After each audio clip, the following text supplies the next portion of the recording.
Hello everyone, mayam nungainaribo. Ahanbade isingse hana thakigeko mayam. Isingse hana thaga kona thawak punamukse suduini nungsa se haigalabani isingsisu yamna thakpagi mathau tareko. Aduga aina ngasi suduisi jengko. Chengse aina cheng mapumni ko minimogra gi chengdo. Adudo aina pungani gumba tingsalinebako chakem pomade jama chaningakpa haitare. Hangcha chaningakpado ado machan kadi suponte da nga kasi machan suduna hapado do natte aduna I recipe se full jangalaktrabaniebako. Aduduna dum chaningmandragina dum chabani.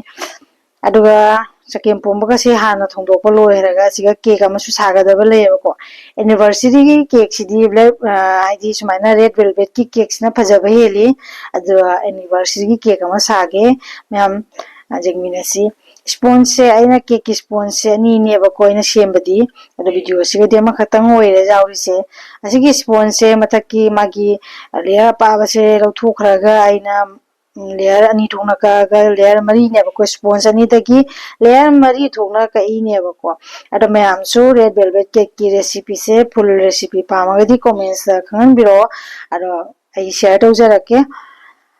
asmai tawna aina layer mari se ka ready oire asigidamakta aina red velvet cake se ayamana cheese cream na sum semiko aro khatang heavy oini chumna sum whipping cream na semasu adusu sum jaebako adugidamakta aina se cheese cream se naina khalambana frosting tawgena aisiga makhumga se hangdoktuna packet se kairinebako ado aisiga crumb coat tawre asi red velvet cake se crumb coat tawraba matungda pungmugai fridge da thammure adugagi muk lauthorani lauthораga amgum sumaina final icing sumaina aina tawreko final icing se tawraba matungda cake ki phajanabagi decoration haiba mati mathau taina ko arugi damakta decoration se aina khalambana cheese cream duna frosting tawba decoration se ohengena khalambani aro jamna tawsandre samtakna oina oire ase akogi red velvet ki crumbs so aduna sumaina tawna khara chaisalaga seme mayam phajade su khara khanganbiro aduga asiga akogi anniversary ki cake amasu hapchalasi cake se hapchalaga muko katang phajanabagi haidana aina hojikti sum anniversary gumbani na dum lei se sumaina tawna lei se ani khagam decoration se oire taidi karimbo decoration tawdre mathakta ai cream ka taisandreba ko simple oire ado mayam phajade haibiro aduga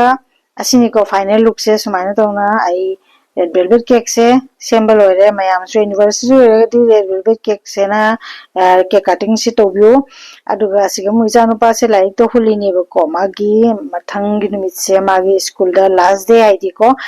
farewell oidine bako farewell se magi budi natta bako to pangang sing posting chakada laiba aduduna adugi makta angang sing che moya support ke ka party to na bagi ne moi simaina paisa contribute to bodi pi da bako pachai oina support oina pura pose piba adugi makta mai siga chocolate toffee se packet ahum ka kurkuri packet ani ka ready to raga